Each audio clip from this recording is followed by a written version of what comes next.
No Councilperson Ramos yet? Okay, hearing none, then I'll entertain a motion to approve the agenda as is. So moved. Moved by Councilperson Rickless. Is there a second? Second. Second by Councilperson Martinez. All in favor signify by saying aye. Aye. All opposed, same sign. Motion passes. Agenda is set. Are there any disclosures by members of the council to any items on the agenda? Yes, Councilperson Reiner. Item number 4 is a request by BVU, so I will abstain. Okay, Councilperson Martinez. I will abstain from 3, I think there's a couple of them, on anything to have to do with Highview Drive. Got it. Okay, thank you. So at time of vote, you'll just abstain. Do we have anyone here who would like to address the council on a non-agenda item? And if so, please approach the podium. Do we have anyone online who would like to address the council on a non-agenda item? If so, it is *6 to unmute.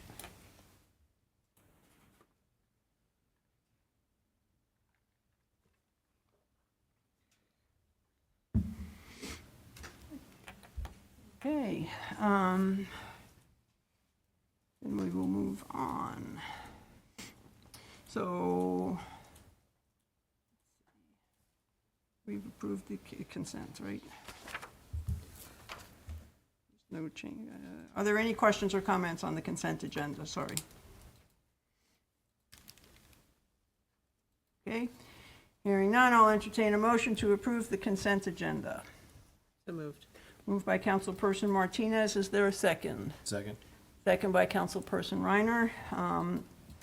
In favor of the motion to approve the consent agenda signify by saying aye. Aye. Opposed, same sign. The consent agenda is approved. Thank you, Council. So before we move on to new business, announcements. So one of the things in the consent agenda that was just approved was the members of the newly formed Mayor's Civic Leadership Advisory Committee. And so not everybody goes and reads the consent agendas. So I am very much appreciative of the people who have come forward. They attended a meeting, an orientation meeting a couple of weeks ago, and then submitted their applications to serve on this committee. And I'd like to recognize them. Erica Durking, Stephanie Alanis, Ben Fogelsong, Taylor James, Ursulina Butler, Dalton Walker, Aaron Ramos, Benjamin Davis, and Isabel Ramos. So thank you to those residents for stepping forward, and I'm looking forward with working with them.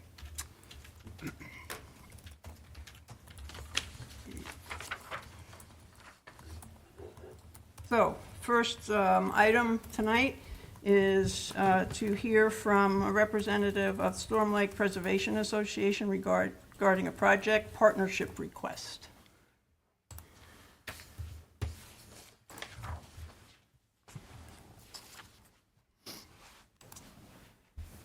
Thank you, Mayor. Yes, Good and for evening. the record, would you say your name, right? Absolutely. For the record, my name is Ryan Moore. I'm current president of the Storm Lake Preservation Association. The LPA has been working on to raise funds to stabilize a section of shoreline along East Lakeshore Drive between Oasis Beach and the natural beach just east of Chautauqua Park Drive. And I think there's some information in your packet from a letter I sent to Carrie. So, as shown on the packet in Exhibit A, the section of shoreline sits directly along the public roadway, the bike trail, continues to experience erosion from wave action. Currently, the portions of the shoreline contain repurposed concrete rubble, much of which contains exposed rebar and jagged edges, as shown in the photographs on Exhibit A. This creates both safety hazards and ineffective erosion control systems. The project would remove those hazardous materials and replace with natural field stone to stabilize the shoreline and restore a more natural lakeshore appearance. So this area, as you know, is heavily trafficked by the public with walkers, swimmers, cyclists, kayakers, families because it sits between two popular access beaches. The LPA is currently preparing to apply for several grants and opportunities to fund the project. Many of those grant programs require demonstration of local partnership. Because the shoreline is city-owned, we are requesting the city's permission to complete the project and to identify the city and the LPA as project partners. Importantly, we are not requesting direct financial appropriation from the city. Instead, we are requesting recognition of $15,000 to $50,000 in-kind support, which could include things like staff time for coordination, agenda preparation, engineering, review oversight, grant administration assistance, temporary construction access if necessary, reseeding, restoration, and restoration of the disturbed areas if necessary, and just the ongoing vegetation maintenance and consistent with the city's current practices. These types of contributions can be documented through staff time, equipment usage, maintenance commitments without disrupting the city's current budget. As many of you remember, the city and the LPA successfully partnered on the Frank Star Shoreline Restoration Project, as well as the ISGA Lake Monitoring System. The shoreline for Frank Star is shown in Exhibit B of the packet I provided. The shoreline conditions before the project and after the project was restored. The project we are currently proposing tonight is actually quite smaller in scope and should be comparatively straightforward.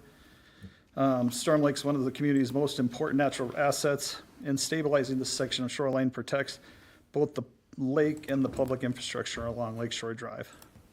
So thank you for your time, and I'd answer any questions if anybody has any. Thank you, Mr. Moore. Council, questions? Do you have any projected costs for this project? Yeah, it's going to be roughly, for the shoreline, it's about 1,580 feet. It's going to be about $123,000, $124,000. Okay. I was also kind of worried about the equipment because we got that bike path right there, the sidewalk, the curb, and the parking, about the size equipment that could be running on that area. You probably going to use an excavator in there. I'm going to guess around 20-ton excavator. I'm just worried about it turning on top of that concrete, or and running over something's going to have to go up on the sidewalk to get in there probably, and I'm just worried about the destruction. That and having I don't know where you're going to dump that rock, which isn't small rock, but you can't just dump it out of a trailer onto that concrete. It'll chip the concrete, so I'm kind of worried about where that's going to be stockpiled at, so it can be hauled in with a payloader or something, so we don't have the damage. Sure. I mean, we just would have to work with the city to determine what the proper staging area would have to be and, chalk it off. There's plenty of room out there to place the rock into.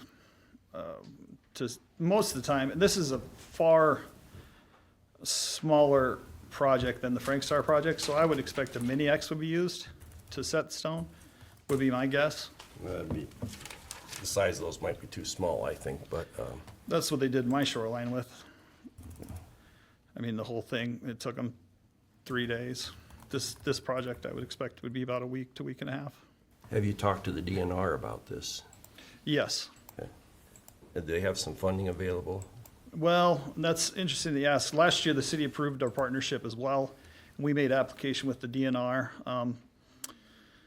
Dana and Carrie were very helpful in that. And we, I think, finished out of 20. We came in 9th, just under the cutoff. So the DNR asked that we reapply and make application again. That's a 2575 project with the the WRAC grant application. What would be the length of time for getting this project, like get approved for the funding and then start a project like this? Realistically, we'd like to do it in the fall of 26, but it's more likely going to be the spring of 27, early summer 27. Let me just thank you for your questions, Councilperson Piercy. Other council members, do you have questions? I just got one. Councilperson Rickliffs. So I was just curious, did I know when they did Frank Star, I think when they brought the trucks over the sidewalk, there was some sidewalk that got damaged. Did we pay for that, or where was that cost absorbed at? Just curious, in case that happens this go around. Yeah, Honorable Mayor and Council, that project was in conjunction with the Department of Natural Resources, and that was our in-kind services with them. So we did repair that concrete. Other questions? So that Councilperson could- Martinez? So that could be one additional in-kind service, if that were to happen. Maybe there is another way around. I don't move rocks, so I wouldn't know that. And I guess the timeline, you said the timeline would be this, probably the spring, so it's another year. And who will be writing it? Are you using a grant writer for this, to do your grant work, or? Yeah, we would be writing it. We've already written it a couple of times now, and made application with the DNR, Taylor Grant Fund, and the Buena Vista Foundation, so, So several different opportunities that yeah. probably put the money together. Okay. I had a question. It said that the in-kind services had to do mainly with hours worked by city employees. And we have a lot of stuff for them to do. So every hour they're working on this is an hour they're not working on something else. Has any thought been given as to, on our part or the LPA's part, as to what we're gonna not get done to get this done? I mean, I think this is a great idea. I think it's kind of overdue. I just have to find a way to make it work. I haven't placed any necessarily thought in that because I don't have access to that kind of information, but I mean, that's always something you have to consider. And if that's something the council's concerned about, then I'd say put on the lower end of it, 15 to 50. I was just asking for something that's, you know, somewhere in the area of 15,000 so we can get, you know, partnership and matching style grants if we needed to. Thank you. Other questions from the council? So I'm going to follow up with that, Mr. Moore. So you're saying 15,000, so you want us to commit some amount of money, but 15,000 for in-kind services of some of the things that you listed, like agenda preparation and project coordination, engineering review, grant administration. That 15,000 doesn't even cover, I think, the hourly rate of the employees that would be giving those services. I guess I'm not following your question, Mayor. So in-kind services means that somebody is taking time away from their other jobs, which they get paid for on an hourly basis. So when this is quite a list of in-kind services that you're asking for, that I don't think 15,000 even covers. No, I'm not asking for all of them. I'm just saying these are particular ways, if the council is like, well, how are we gonna determine where we're gonna come up with that money? Well, I mean, just for grant administration purposes, with using Dana and Carrie, I assume 2,000 to 4,000 just to review grants and approve them and kick them through. And then even just the maintenance, like that you usually regularly do, if you pledge to continue to mow and to continue to put weed suppressor on the new re-armored shoreline, that alone would be $10,000. I mean, so it wouldn't take much to get up to where you need to be for the 15,000 without doing anything more than you're already doing. So one other clarification, will the city or the LPA be the primary applicant for the Iowa DNR sovereign lands permit? The city would have to be the primary applicant. But we would work with Dana to write it. We've got one written already, and I mean, like I said, that does take time. I'm not minimizing it. It's what it is, but we're gonna bring a substantial amount of cash to the project, and we're just asking for a little bit of support. Council, other questions, concerns? Councilperson Piercy? I like the idea of the project. I mean, Frank Starr looks really nice out there. I'm just not for sure right now how much damage we could be seeing on the sidewalk or something, if they can protect it enough so we're not replacing a bunch of sidewalk. Or how much money is the LPA gonna be putting into this? So currently, the board has set aside 40,000 for it, but we plan on backfilling if necessary, and the board's already indicated, we haven't had a formal vote, but that we would.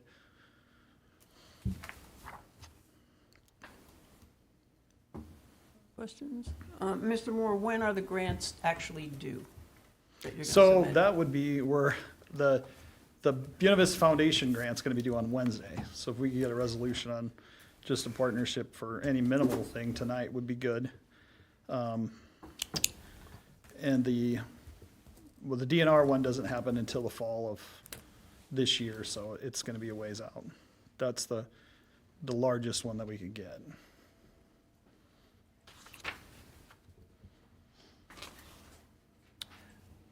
Okay, council, what are you prepared to do today?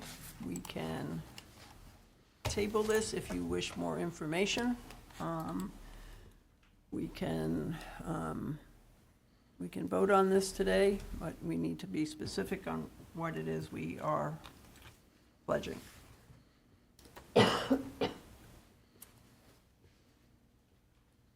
I'm ready to make a motion, so. Councilperson Martinez? that's fine. Okay. Okay. All right. So with that then, I will entertain a motion to approve the Storm Lake Preservation Association Project Partnership Request. Is there a motion? Councilperson Martinez? I would make a motion to partner with the LPA and whomever else is going to throw in some money into this project to shore up, I don't know how many miles that is, but to shore up the shoreline and get rid of the unsightly and somewhat dangerous pieces of metal and rock that are there now. Okay, Councilperson Martinez, then are you making a motion to approve the partnership as requested by the LPA in our packet with no changes? With no changes. Okay, is there a second? I'll second that. Second by Councilperson Rickless. All in favor, say aye. Aye. All opposed, same sign. Moves. Thank you. Thank you.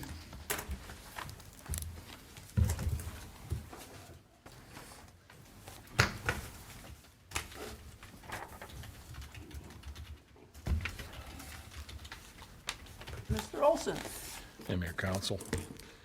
The first item I have here is setting a public hearing for a request for rezoning. This is on 211 East 13th Street, and this will be at the April 6th City Council meeting. This is a request to rezone from the IN2 Institutional Facilities District to an R4. Purpose of the rezoning is to allow, or to permit the construction of multifamily dwellings on this lot. And again, this will go to P&Z first, and then it'll come to City Council at their April 6th, April 6th meeting. Council, any questions or comments?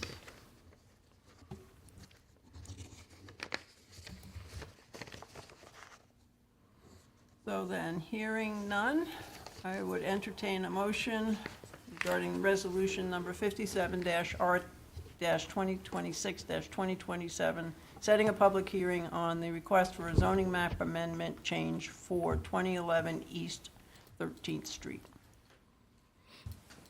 So moved. Moved by Councilperson Reiner. Is there a second? Second.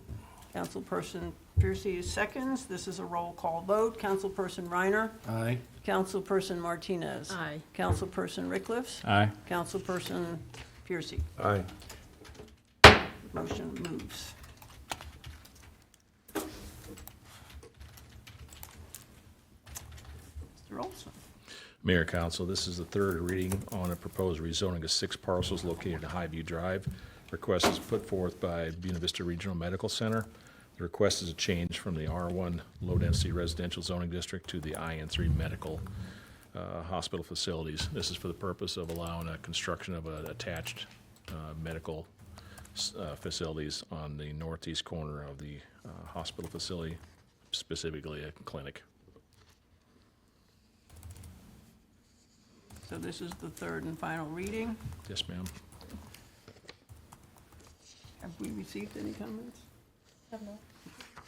With that then, I'll take a motion to approve ordinance number 802025-2026 on a proposed rezoning of 6 parcels located on Highview Drive, as this is the third and final reading. So moved. Moved by Councilperson Rickless. Is there a second? Second. Second by Councilperson Piercy. This is again a roll call vote. Councilperson Reiner. Aye. Councilperson Martinez. Abstain. Councilperson Rickless. Aye. Councilperson Piercy. Aye. Motion moves. Mr. Olson. And Mayor and Council, this is a third and final reading of this. Apologies, a typo when they're saying second reading. We did the second reading at the previous council hearing. So this is a request by Buena Vista University. They're proposing to sell this property located at 942 Oneida Street to the Storm Lake Public School District to allow for a single-family dwelling to be constructed by the building trades class.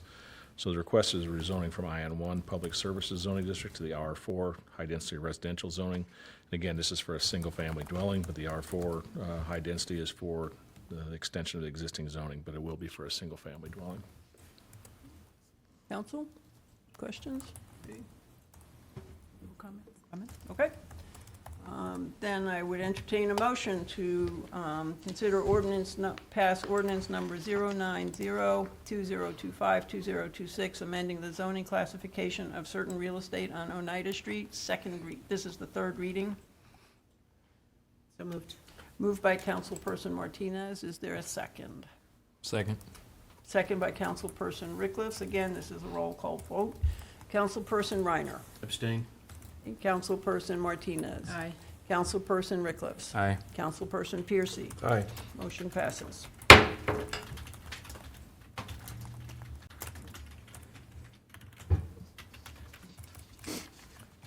Mr. Olson. Yeah, Mayor and Council, this is a resolution authorizing conveyance of a fee title interest in real property to Buena Vista Regional Medical Center. This would be for the Highview Drive right-of-way that's immediately adjacent to the La Cheatham Drive area. We had a public hearing at the last council hearing on this proposed conveyance, and we previously vacated this property at previous council meetings as well. So this would be reviewing and approving the resolution for conveyance of fee title interest. Questions from the council? Okay, then I would entertain a motion approving resolution number 58-R-2025-2026, approving and authorizing conveyance of a fee title interest in real property to the Buena Vista Regional Medical Center. So moved. Moved by Councilperson Reiner, second. Second. Second by Councilperson Piercy. Again, this is a roll call vote. Councilperson Reiner. Aye. Councilperson Martinez. Abstain. Councilperson Rickless. Aye. Councilperson Piercy. Aye. Okay, motion passes. Thank you.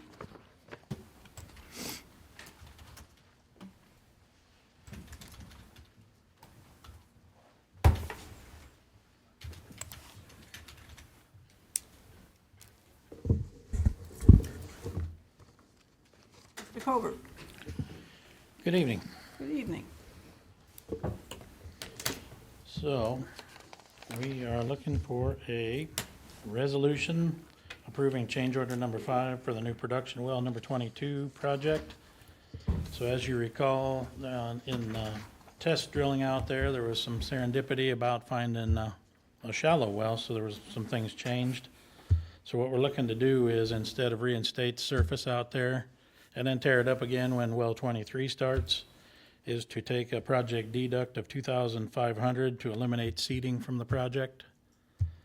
And we're looking at April, May to bid for well 23, so it's not gonna sit idle for very long. So looking for a resolution to approve that change order number 5 for well 22. So we're deducting money? We are deducting. That might be yes. one of the change orders that we like. Yeah, we'll get used to that. I know, we will. Trust me, we will. Okay. So, Council, any questions or comments? Okay. And hearing none, I'll entertain a motion to pass resolution number 59-R-2025-2026, approving change order number 5 for the new production well number 22 project. So moved. Moved by Councilperson Rickless. Is there a second? Second. Second by Councilperson Martinez. Again, this is a roll call vote. Councilperson Piercy. Aye. Councilperson Rickless. Aye. Councilperson Martinez. Aye. Councilperson Reiner. Aye. Resolution passes. Come back again when you're going to save us more money.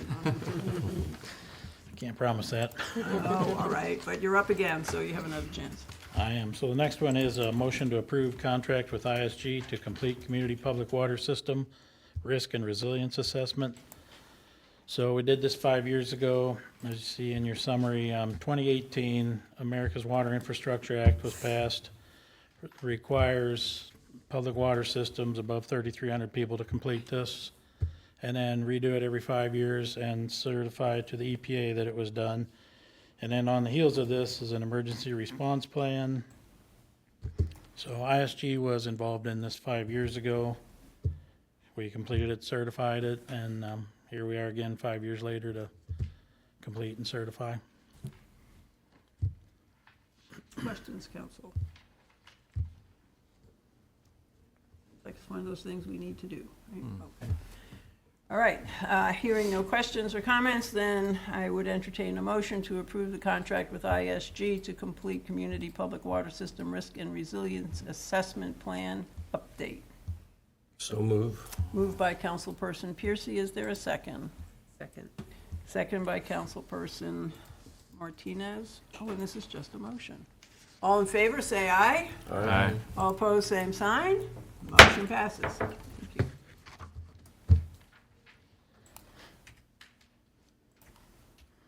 All right, next motion, it's directly related to this. Requesting a motion to approve contract with Rebnord Technologies to complete their portion of the Community Public Water System Risk and Resilience Assessment. So we have Rebnord Technologies. They do a wide variety of things for us.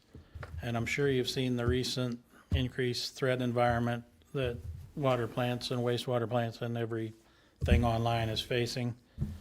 So we're bringing Rebnord in to take care of their cybersecurity portion of this risk and resilience assessment for whatever parts above and beyond their normal daily routine with the city. Council, any questions?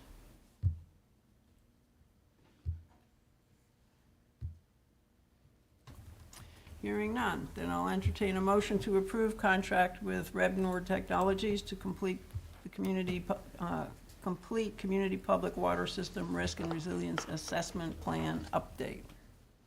So moved. Moved by Councilperson Martinez. Second? Second. Second by Councilperson Piercy. All in favor, say aye. Aye. All opposed, same sign. Motion passes. Thank you. Thank you.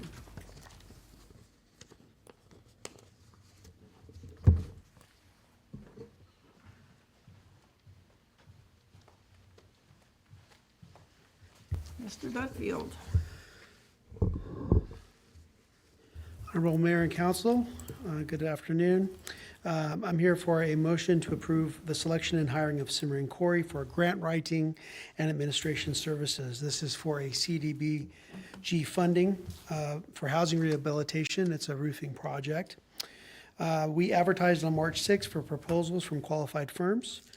The grant itself is a housing rehabilitation program that provides funds to assist low and moderate income households by addressing critical roofing deficiencies, their roofs. Advertising occurred in the local paper and on our website. We did receive one proposal for grant writing and administrative services from Simmering Corey. You can see here that the first phase is cost of $2,000, and the second phase of administrative services is not to exceed $18,000. The grant administration costs, as proposed, will be funded 100% by the grant award to the city if we're awarded. The nice part about this program does not require any local match. It is the recommendation to move to approve the selection and hiring of Simmering Corey for grant writing and administrative services for the CDBG funding housing rehabilitation roofing project. Council, questions, comments?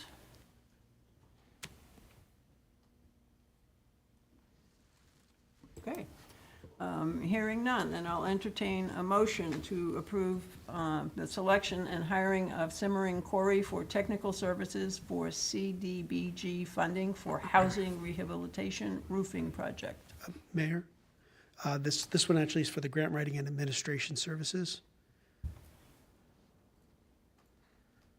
The technical services is next, Oh, sorry. just to clarify. Corrected. Thank you, Mr. Dudville. Okay, so now I'll entertain a motion to approve selection and hiring of Simmering Corey for grant writing and administration services for the CDBG funding for housing rehabilitation roofing project.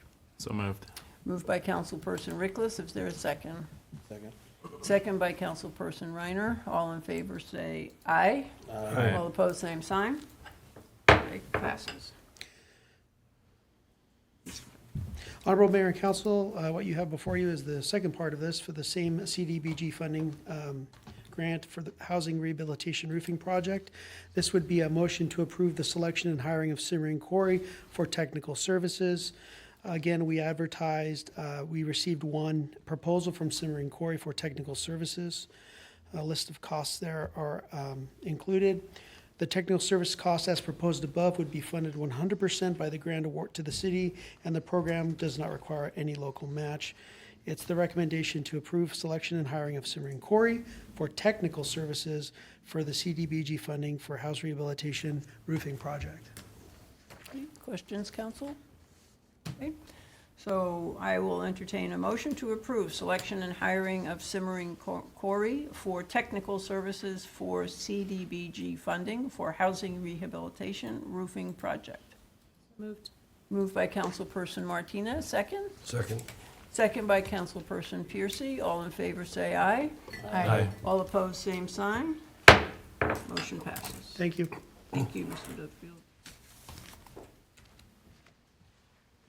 Mr. Gibbons. Good evening, Honorable Mayor and Council. This is a motion setting a public hearing for the plan, specification, formal contract, and engineer's estimate for the terminal area apron expansion project at the airport. The construction of an apron expansion will allow for additional aircraft parking and for secondary apron route to relieve the congestion on the existing apron at the Storm Lake Municipal Airport. The plan is to go out to bids and have them due April 13th for the commission's consideration before April 20th to hold the public hearing and approve the plans and specs. This item will set the public hearing for April 20th, 2026 at 5 p.m. in the council chambers.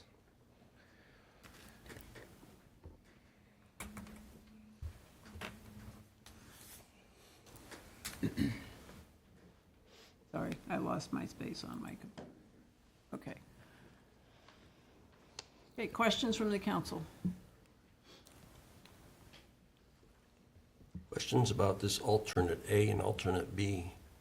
Yes. Why are those in there? Just out of curiosity. So I will attempt to answer, but Garrett is on the phone, the engineer, and he can probably address it better. But this is just to ensure that we can maximize the BIL and ACIP capital dollars that are coming from the FAA by segmenting them out as a base and then two alternates. We can determine what would be awarded to make sure that we are utilizing all of those dollars. Garrett, did you have anything to add to that? No, that's pretty much it. Yeah, we're at a minimum building to eliminate or alleviate a lot of that congestion, and then anything on top of that, should we get great bids, would be used toward either alternate A or alternate B. You could select them both, you could select one of them, you could select none of them, whatever basically gets you, I'd say not to exceed the amount available. Does that answer your question, Councilperson Piercy? It was a little hard to hear, so. Yes, it was. Is there any way to get that volume up? Thank you.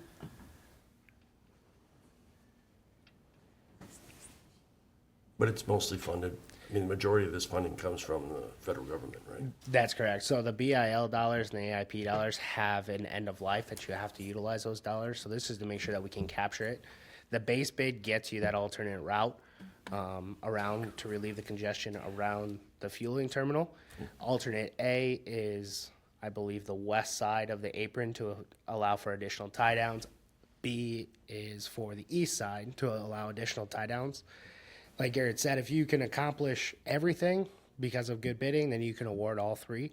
But if you can do the base plus one of the alternates, then Okay. that's why we broke it out that way for bidding purposes. And the map kind of shows, that I attached on there, kind of shows the routes, and you can kind of see how that congestion is there and why the needs of this project's there. Any other questions, council? And hearing none, I'd entertain a motion setting a public hearing for the plan, specifications, form of contract, and engineer's estimate for the terminal area apron expansion project. I so move. Moved by Councilperson Piercy, second. I'll second. Second by Councilperson Rickless. All in favor, say aye. Aye. All opposed, same sign. Motion passes.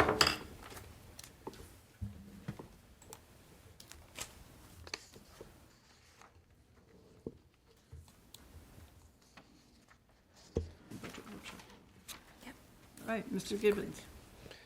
Thank you, Honorable Mayor and Council. This could be our last budget work session. To adhere to the state code's budget deadline for a completed submittal by April 30th. Now, that does not mean that the budget is over. We still have 3 meetings and 2 public hearings to hold, but because of the timeline, once you set those and publish, you can't make any changes. So this is kind of the last discussion item. The proposed tax notice hearing will be held on April 6th at 4:30 as its own standalone meeting per the code. The county should have sent those notices out, and everybody should have received those this weekend.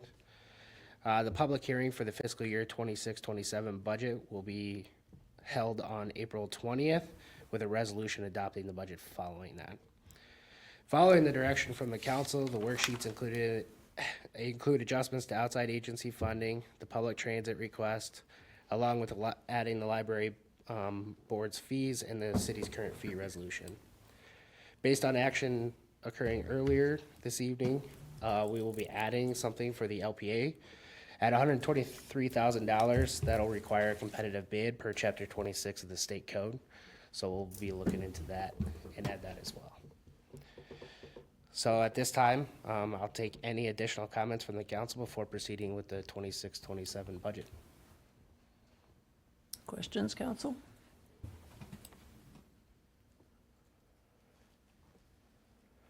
Right. Do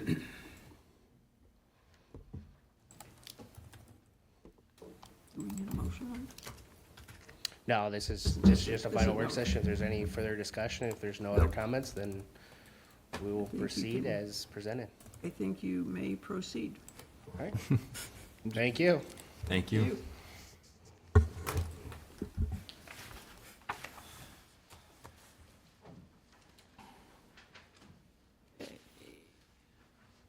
Olson? So this is a work session that was requested by Councilperson Piercy regarding code enforcement.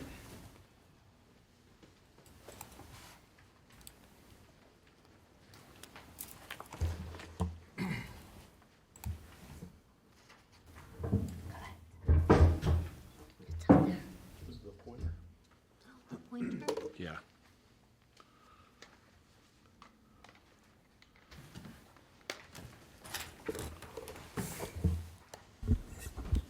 Oh, perfect. So we got kind of an update and rehash on the council work session we did previously, I believe back in November. And for Councilperson Reiner's benefit too, we'll kind of go over this. So again, we've got Colette Baker, who's our code enforcement officer. We got Chris Chambers, who's our assistant building and code compliance director. And we'll just kind of walk through. We've got a PowerPoint set up, and Cookie and Chris will walk through that. And while we're doing this, anybody's got any questions, just stop and ask us, and we'll go through it. But again, what we're trying to accomplish, obviously, is a goal to abate violations in the city through contact with individuals who are not in compliance. And our best way to do that is through education rather than going through the court system. So we do our best to avoid that, work with people, educate them. So some differences in the work session this time. Colette and Chris have worked really hard to come up with alternatives for trying to gain compliance, thinking through things and trying to be creative in how we try to get information out, how we deal with the public and, get them to work with us to abate the violations we have. One thing to keep in mind, and Colette will go through at length a little bit for you, is a due process. Due process is something we are required. Obviously, citizens have rights. There's a way we have to do this legally, which includes requirements for notification. So if we would have to write a ticket, that's one thing we have to make sure we have correct. So if we do it inappropriately, then the case gets kicked out and it just takes even more time. So if we go to court, we want to make sure all our ducks in a row. And obviously, a lot of that is the due process, notifying them, keeping track of our information. So when we go to the court, talk to the judge, they can look and see what we've done and make sure we're in line with what we have. So we've come up with some different ideas how to make sure we do due process, proper notification, and try to close up that gap from when we make our initial contact to how we get ourselves in compliance with these folks. So that's very important. And obviously, when we do any changes or due process, we always run it past our attorney first to make sure we're doing things correctly. So that's all part of this, trying to make sure from initial contact to if we would have to write a ticket, how we go about that, do it correctly, but try to make this go a little quicker. So, but we have to live within the parameters that are set for us. So Cookie will go through this for you. We'll kind of walk through our PowerPoint. And again, if something begs a question, just stop us and we'll answer it best we can here. So I'll let Colette take over. Okay, Honorable Mayor and Council, just some of the numbers are updated from last time. I don't know how to use this. Turn it on. There you go. Okay. So these are council adopted codes on our, nuisance and building maintenance, and I think those haven't changed. That's pretty much. And then the cases that we've completed for 2025, we a lot of times see the ones that don't get completed, but we did end up abating 1,347 cases that would have still been sitting around. That's just a variety of cases. That does not include sidewalks. I obviously still have some open. A lot of those have carried over from 2025. I've started 101 so far this year. I have 33 that have been resolved. I'm still working on quite a few of them. I have a number of cases on building maintenance that have been on my books for more than 25, 26, as building maintenance is a hard one to get compliance with. So I continue to try to work with those people, but citation doesn't always help them. Not a good incentive to get them to repair their roof if they can't afford it, and a citation doesn't help that. So a lot of those do just carry over, but just see the numbers that we do close some cases and make a difference out there. The due process is what we struggle with. While we are working on these, you have to give them time. So you have to give them, 10 days, 30 days, a single day. And during that time, it remains a lot of times just in violation. So we try to get out there. You can come in anytime, too. We have to give a certain amount of time, and that's it. That's in our code, the amount of time that we are allowing them to repair these or make these corrections. And then maybe I send out that letter. If they don't get it, it gets kicked back to me. I've maybe waited 30 days and nothing happened because they didn't get the letter. So then I'm back over knocking on their door, calling them, trying to get a hold of them. It's just a process.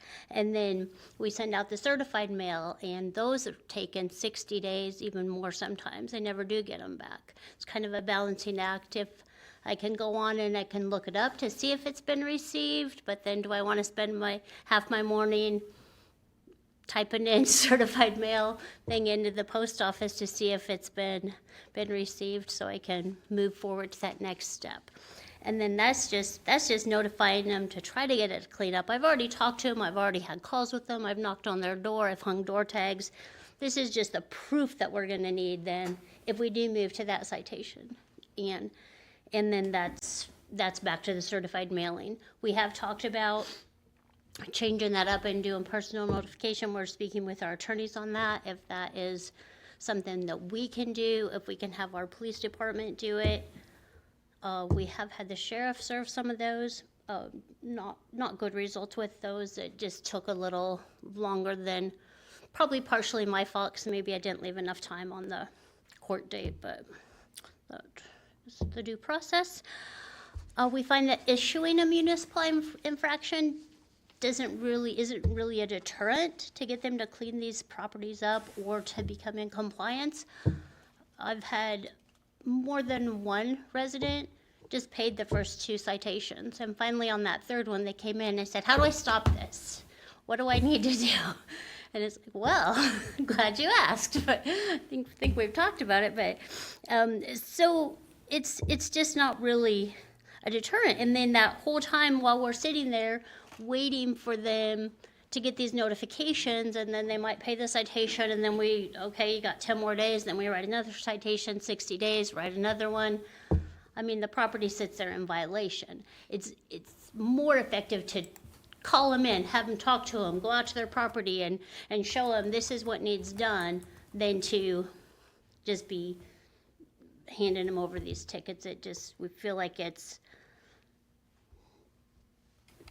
more effective to have that communication and that relationship with them, and not, I write them enough tickets, they're not gonna wanna talk to me anymore.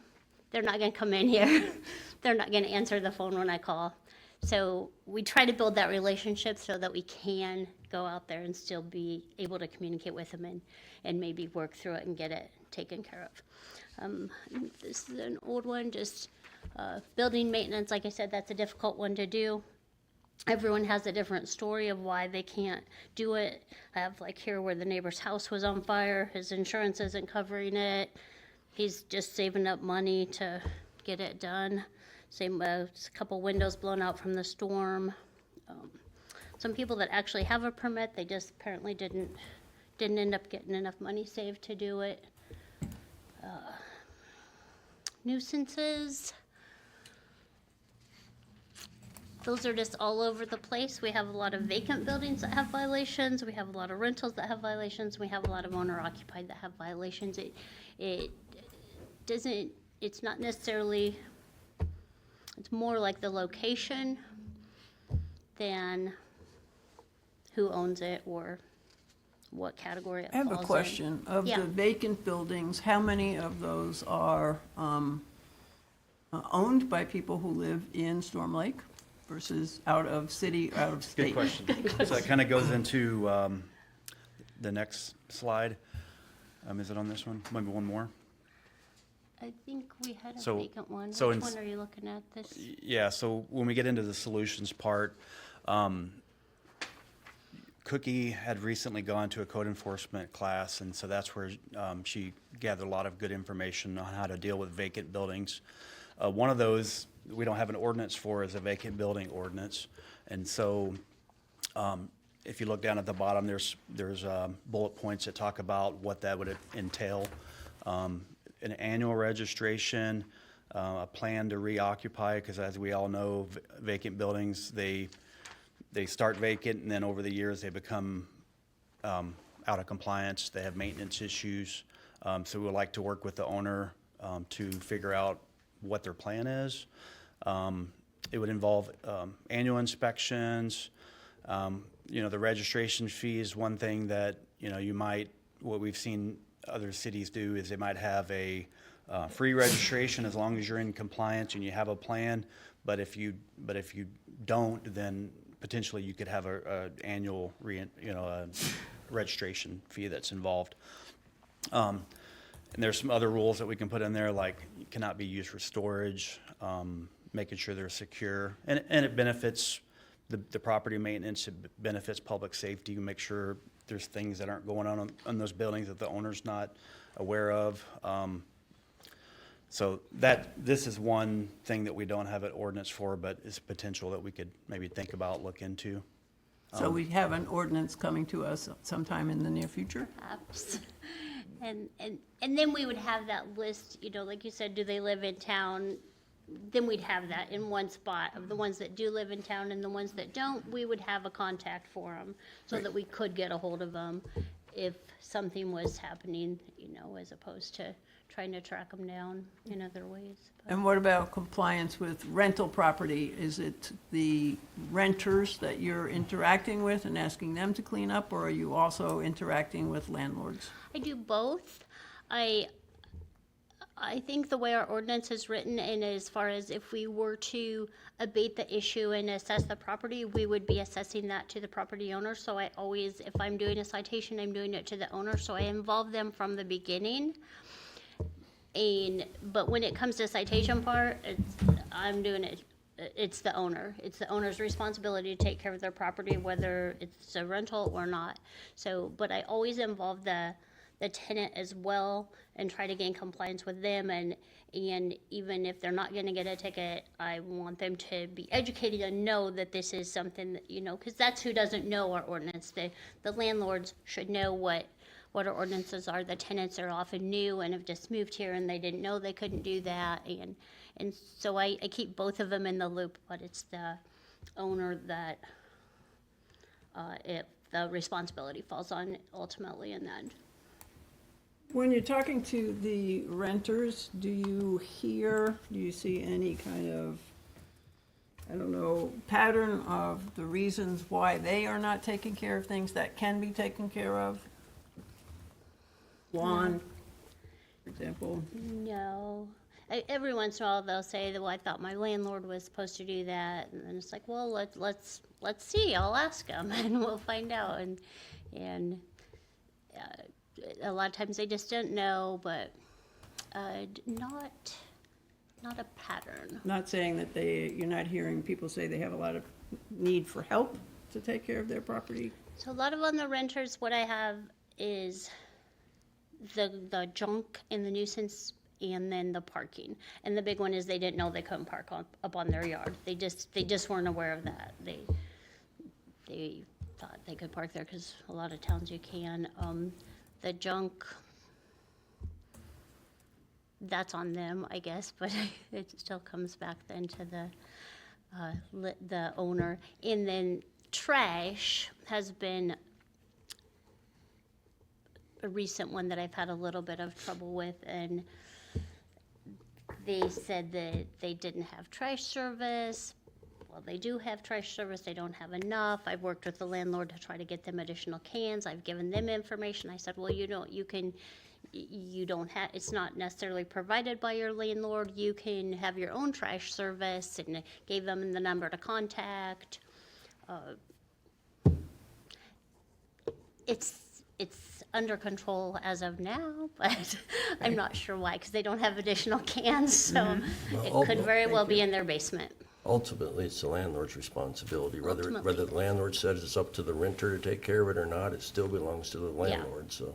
Yeah, exactly. But I did try to work with that tenant, you know, because then they tried to say, well, he said it cost too much money to get because the landlord was providing the garbage service, and he said it was too expensive for him to get them additional cans. And I said, well, then get your own additional cans, because he doesn't have to provide you with 5 cans. He's providing service, and if you're making more trash, get another can on your own. And something's happening, but I'm not sure what. Yeah, well, I think one thing that you'll see with this, and it's the interesting part and the challenging part, is that with code enforcement, we have a code that's black and white, and then every code enforcement case we have a family member, a friend, someone in our community that we enjoy the community with, and everyone is unique, and there's a different challenge, and they have a different issue or problem that they're trying to solve. So it's about showing empathy and trying to come up with a solution. And like she said, voluntary abatement is what we seek. Writing tickets isn't always the answer, but it's complicated. And I know that sometimes you can drive around and you see those properties that catch your eye. And I mean, if you looked at the first couple of slides, you see that there's 1,000 cases. That's a lot of work, and Cookie does most of it. But yeah, it's a challenge, and it's just about knowing who you're working with and what it's going to take to, you know, get to the ultimate goal. I think most people, they want to do the right thing, but it's just trying to figure out and give them tools or avenues to get there. I know she talked about the volunteer program. We didn't really have any snow after we put that in, so we really haven't had people, you know, signing up to volunteer. We also talked a little bit about, you know, what would that look like for junk? Sometimes people, I know we've done. Sorry, yeah, I'm all over the place. But like the junk, how can people get help hauling that away? I know that's a challenge. You know, maybe we could have volunteers that are willing to use their pickup to haul it away for them and for the cleanup day. So I guess what I'm trying to say is that it's every case is challenging. I have a question. Councilperson Martinez? So I assume that most renters probably pay their own water. Is that, I mean, that Not might be, necessarily. well, some, let's say some, Some, maybe 50% of them. When they come to set up a water account, because I think you physically have to come to the building, is that right? Could there be an education piece there? That these are, there is. there is? Yes, on the, we have something that we pass out to them for talking about the water bill and the billing, and I also have something that has like tenant responsibilities. And it's just a quick page that is printed in English and Spanish that they pass out to them. And then we also, if we have a landlord come in to register a property, we have a PowerPoint online in English and Spanish that either of them can watch, and we have the registration on the back of it that they get a copy of, has a landlord's responsibility, and it goes through different things that is expected of them as a landlord. So we do have those. If they're passed out 100% of the time, I'm not sure. So I've been here 20 years and I've never seen that document. So how would I where can would share that? it with you. Where would, I mean, I'm one person of 15,000, so maybe, They give it to them when they do sign up for the water. okay. I'm just wondering, is that the only way And that then, we could get that information? Maybe that's, yeah. For the ones that don't have the water service, yeah, and that is a struggle too. Right, Because then I can knock on their door and talk to them, but then I can send them a letter, but I don't always, they're not forthcoming with their name, and I don't always have a phone number to be able to call them, which is another good reason to work primarily with the landlords. But there's probably more than you would think that don't pay for their water, and so then we don't have a way to contact them or get in touch with them. I try to work with landlords and encourage them to have a lease and outline some of those issues that commonly occur that would put them in violation of their lease if you know, that would be another way to get that education out there, but we can't ultimately force the landlord to have a lease if Right. they don't want to, so. and the other question I have is English and Spanish are great, but that's just that little tiny bit of our community. I'm just wondering if And there- all of our forms that are online can be translated to, you know, with Google Translate. So anything that is online can be translated to any language. And we do have a slideshow or a little video clip that we have that shows them how to do that easily with just like the, you know, the circles and arrows and pointing and showing how you can translate different things.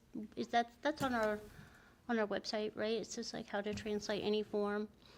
And if you scan that QR code on any of our forms, then we have it right at the window to scan to apply for different permits, and that takes them to that, and that's one of the things that are there, and I would be happy to show you how to find those if you would like.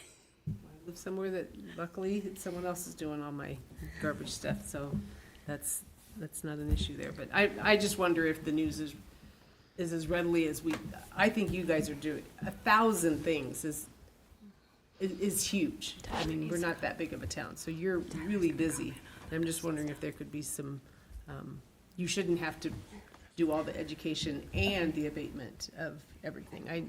I think for as much as you're doing, you have a really small department. Yeah. Yeah, Mr. Gibbons, did you want to comment? Yeah, just on the brochure, so we do hand out those brochures for every utility applicant. Somebody who's been in their home for 20 years has not gotten an update copy of that brochure, but that information, like Cookie said, is readily available out there. But for the move-in, move-outs, the rentals, the landlords, during rental registration, all that information is provided to them at that time. We also have a space for additional information on the utility bill. A long time ago, we used to do a tidbits. It was just cost ineffective to continue doing that because everybody threw it in their garbage. So there is a little place on the utility bills that we've utilized. Go to our website, all the information's here. But again, that's in everybody's utility bill, how many people actually open their utility bill and review their utility bill. So that's kind of been the challenge. Yep. But everything online is, you can transcribe it into any language which you prefer, so. But that brochure is provided. Easily finding how to translate. And just back on, this is just solutions, and we do work really hard to try to come up with different ideas.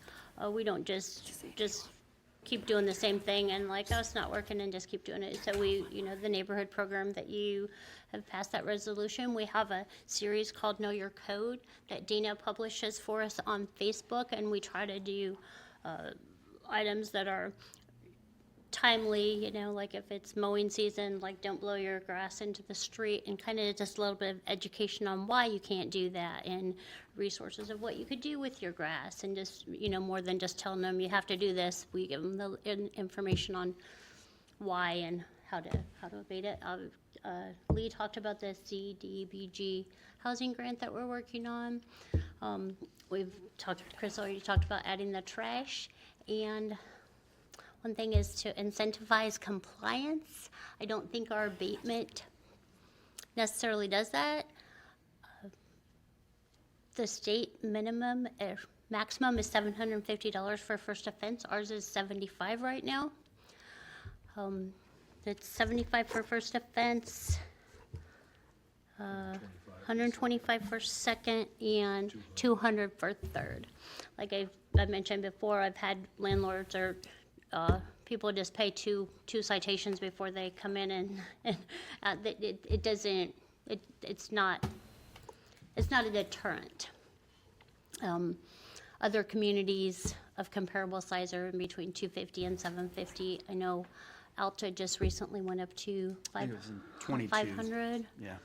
and they said they saw a significant difference in compliance. The thing about that is I don't want to charge people $750. I don't want to charge them $500, but I think it would be more impactful if they saw that on their notice to abate, that they could be charged $500.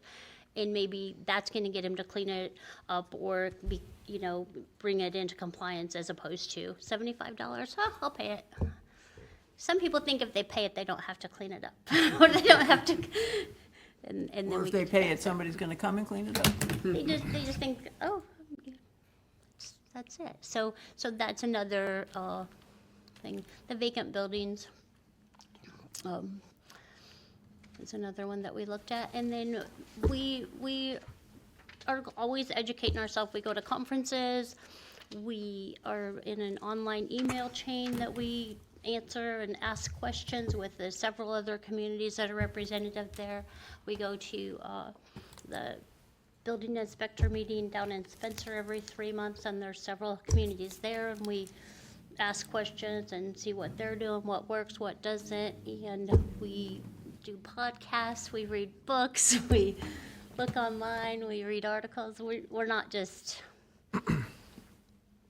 we continue to try to improve and find something that might work. A book that I have right now is on solution-based mindset for, this was a quote from John C. Martin, the author. A solution-based mindset is one that prioritizes communication, collaboration, and long-term improvement over short-term punishment. And that's what we try to do with our code enforcement. Thank you. Other questions from the council? Well, I could see raising fines and stuff. It's just, I read through the information that you sent out about Spencer's ordinances, Carroll's ordinances, and I read through a lot of Storm Lake's ordinances, and a lot of the stuff doesn't get enforced. I mean, I just drove around town Saturday and I'm looking at places and I'm like, geez, there's one on West Fifth that the truck's been sitting there with garbage in the back for a long time. There's windows sitting in the backyard.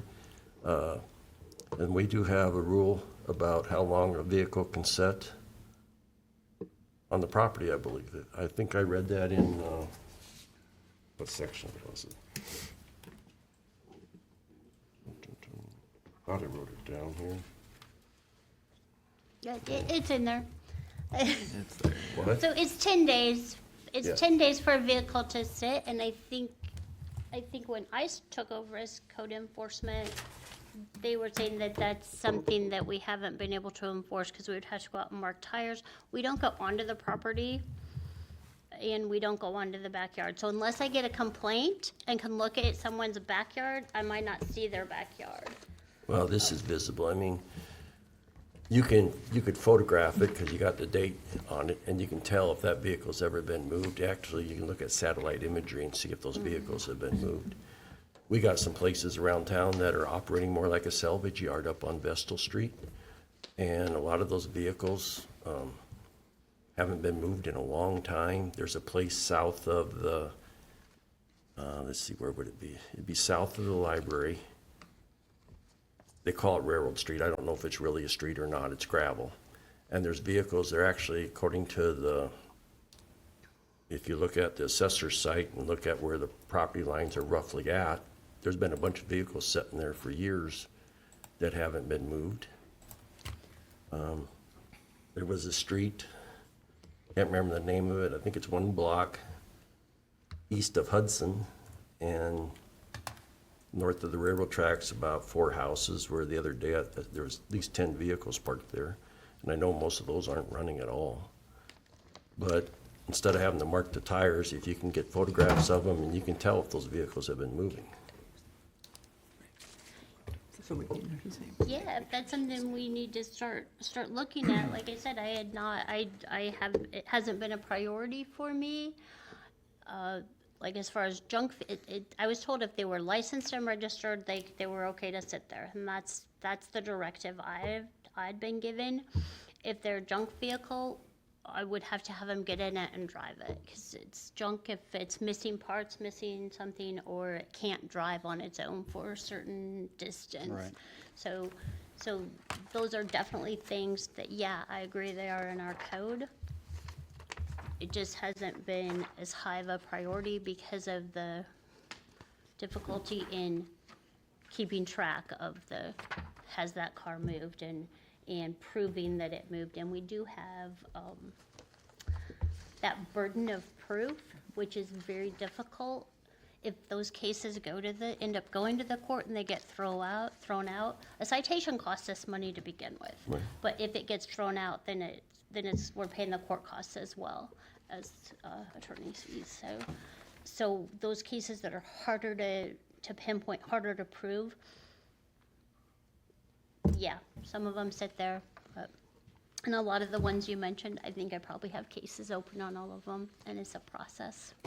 And I think if I recall correctly, council has received information at different times of situations like that did go to court, and the judge did not rule in the city's favor that the vehicles had to be moved.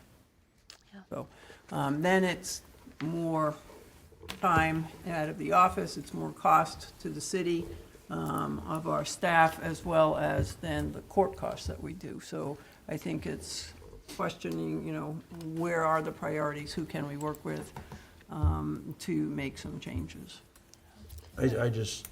We need to do something to start getting some stuff, because it seems like every year it gets a little worse. And we just gotta figure out some way to handle it. I know Spencer up there on the south of the river where they had some flooding, they gave the one person a notice that they were either gonna abate it or the property owner had to take care of the problem, and it was taken care of. The one part has been. And as far as abatement, that would be something to discuss with the attorneys on how to do that, to actually go onto someone's property and remove their items. That's a whole process that I'm not sure. Yeah, Honorable Mayor and Council, that would be probably an addition to our ordinance, because there's definitely due process involved with that as well. We just can't go into somebody's property and start removing items. That may be, I would say like public art to one, that we get complaints on from others. So there would be another additional language I would recommend we would put in an ordinance. And then we also have to think of who's going to be doing that work, because it won't be city staff going on to that property. Well, if you can go back to the slide where it talks about due process, what, 60 days? So even if there is something done, it may be 2 or 3 months before Right. something is Right, done, right. right? And with this due process, they might clean it up, and our ordinance says if they're showing good faith effort. That's what it says in our ordinance. And if they've shown and they've cleaned it up some, then it's kind of, oh, good. Okay, well, let's keep working with it. Then you give them another 30 days, you know, and they've been in the hospital and they've been gone, and these can drag out for a long time. I don't think most people, they don't want it. They don't want me to visit them. They don't want to be in violation. The one with the guys there just trying to run an auto repair business, and they didn't realize they were in violation. We got that cleaned up. They're in compliance with almost all of these codes right now. It still doesn't look great. It looks a lot better. The neighbors have told me, thank you for taking care of that.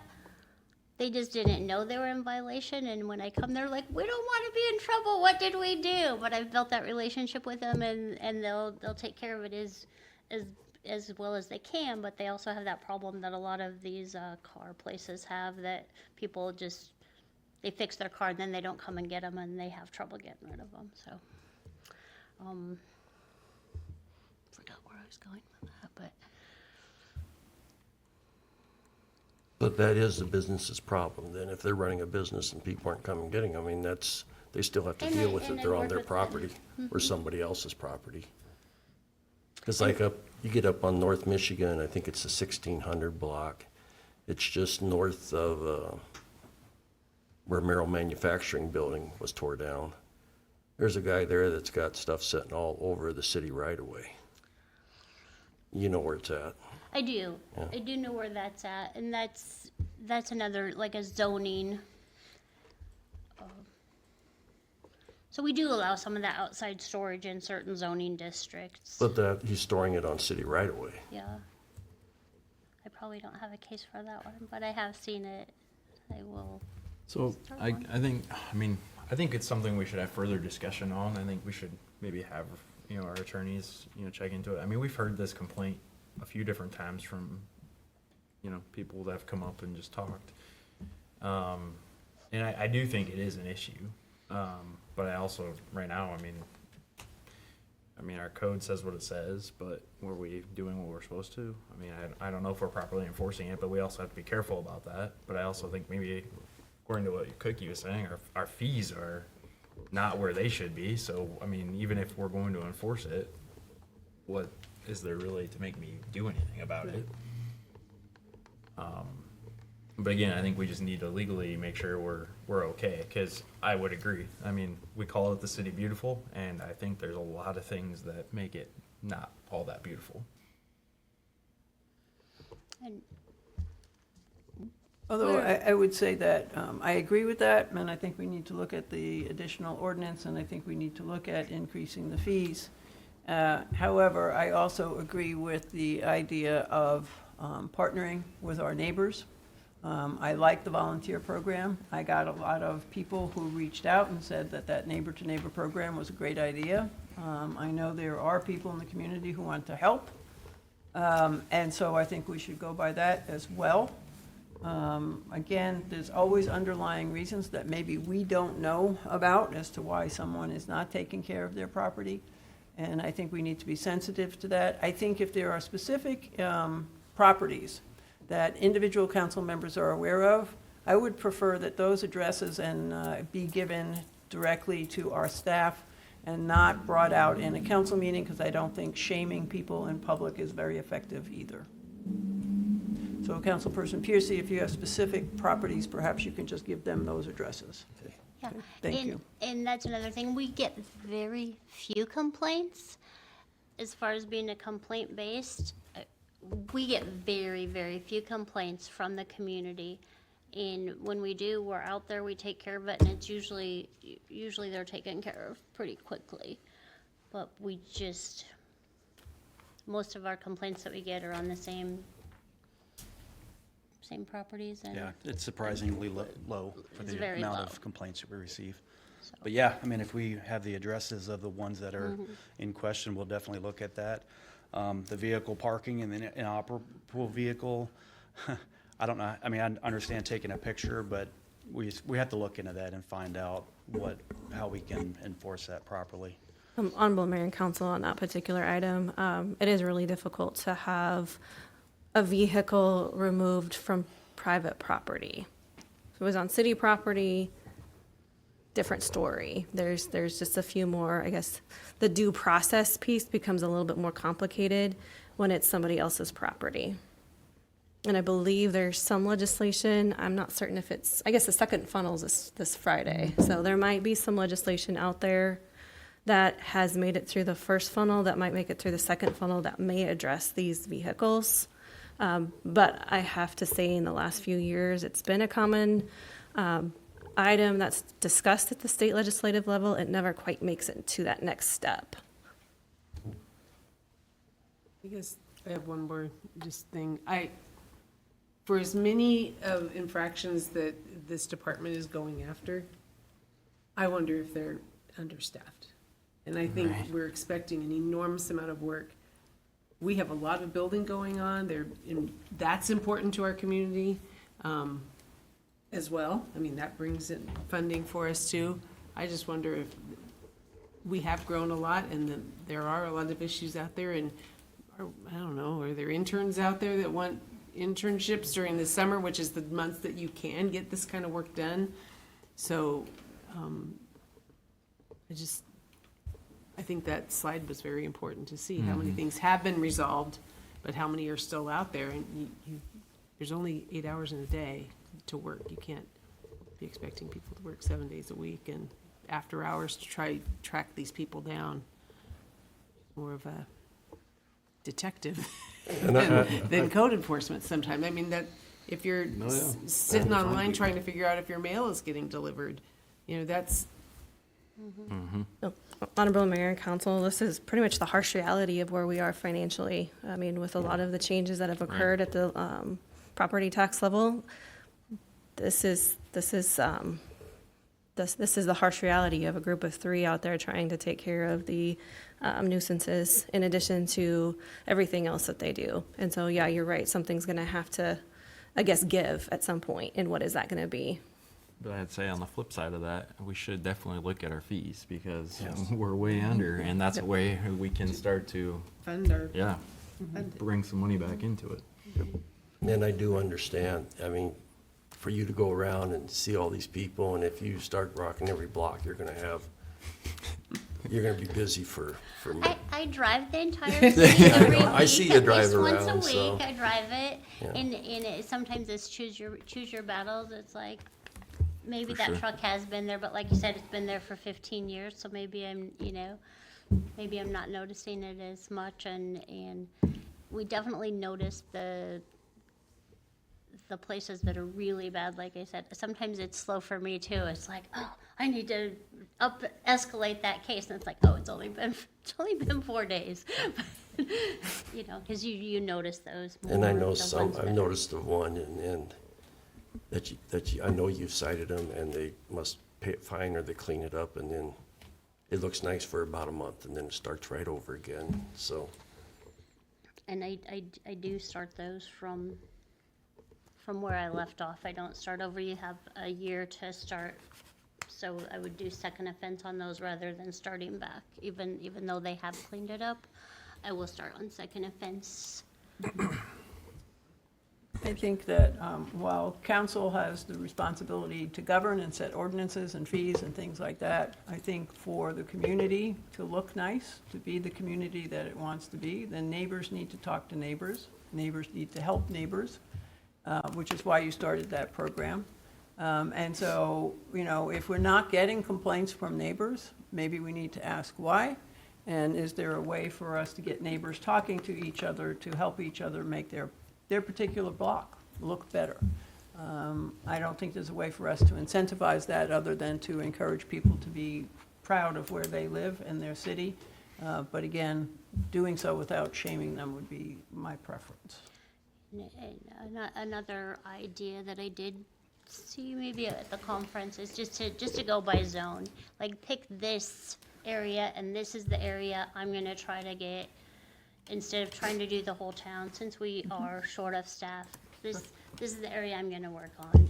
And unless we get a complaint, I'm gonna focus my time on this and let's try to get this neighborhood done. And then maybe that will just, that pride will move outward from there, from one neighborhood to the next.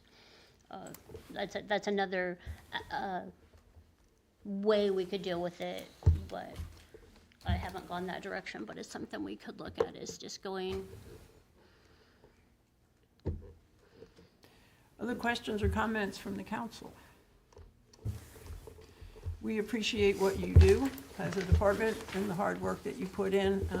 Thank you for the research and the ongoing efforts. We'll look forward to some recommendations about increasing fees as well as an additional ordinance you mentioned earlier. So thank you very much. Thank you. Thank you. Thank you. Honorable Mayor and Council, as we start drafting our new ordinances, is there any, specifically on the fines, is there any number that we wanted to start with? Not $75, right? I mean, I would say we look at, maybe that 500 mark. I mean, it seems like what a lot of the communities around are doing. And just correct me if I'm wrong, they don't have to pay that. They can just fix the problem. Correct. Correct. And it's a motivator. It's Yeah. the motivator, Yeah. okay, so, So $500 for first offense? Okay. And then we'll just increase it second and third. Yeah. is the max was $750, is that right? I think max was $750 Yeah. for first offense. So you could do $750 for first, and then second offense was $1,000. Yeah. 750 for second, 1,000 for third. So it sounds like we're asking for comparable rates Yeah. for other cities that have set them high enough that have found success. All right, thank you, Honorable Mayor and Council. We'll include those numbers in a future ordinance that you will be seeing. Thank you.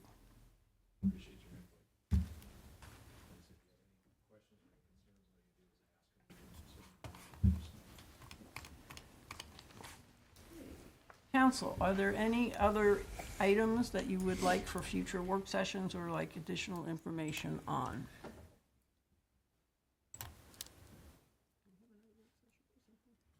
Yes, Honorable Mayor and Council, we have truck routes on the April 6th meeting. I would like some information on the Sunrise Point condo, that second area that was supposed to be developed. Just like the, timelines and what happens when they don't meet the timelines and things like that.